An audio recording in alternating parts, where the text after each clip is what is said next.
Le ministre sénégalais de la Santé et de l'Action sociale, Abdoulaye Diouf Sarr, a annoncé le 7 janvier que le Sénégal va choisir son vaccin contre le Covid-19 au cours du premier trimestre de cette année. Il souligne que le Sénégal est en train de se préparer pour la vaccination à l'échelle nationale. Selon le ministre de la Santé et de l'Action sociale, les cibles prioritaires étant le personnel de santé, les personnes qui ont des comorbidités, les personnes âgées et les forces de sécurité.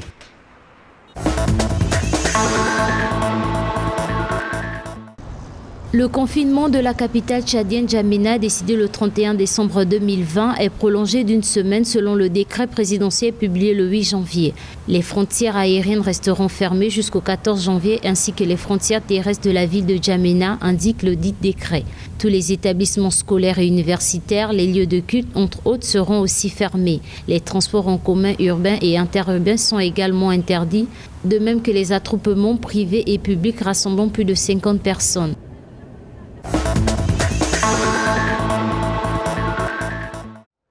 Le ministère rwandais de la Santé a inauguré le 8 janvier à Kigali un nouveau centre de traitement des patients atteints du Covid-19 dans le cadre de ses efforts pour gérer une augmentation attendue des cas après les fêtes de fin d'année. Selon les autorités sanitaires rwandaises, ce centre de santé devrait améliorer considérablement la prise en charge des cas de Covid-19 en offrant le plus haut niveau d'oxygénothérapie.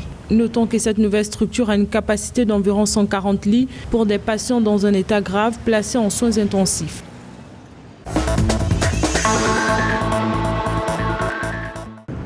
Le gouvernement kenyan a licencié 86 médecins qui, pour protester contre les mauvaises conditions de travail pendant la pandémie du Covid-19, avaient refusé de reprendre le travail au milieu d'une grève en cours depuis décembre 2020. Le syndicat des médecins et pharmaciens du Kenya a condamné cette décision et a appelé le gouvernement à résoudre ce problème au lieu de renvoyer ses agents de santé. Rappelons que selon le dit syndicat, au moins 14 médecins sont décédés du Covid-19 au Kenya depuis l'apparition de la pandémie dans le pays en mars 2020.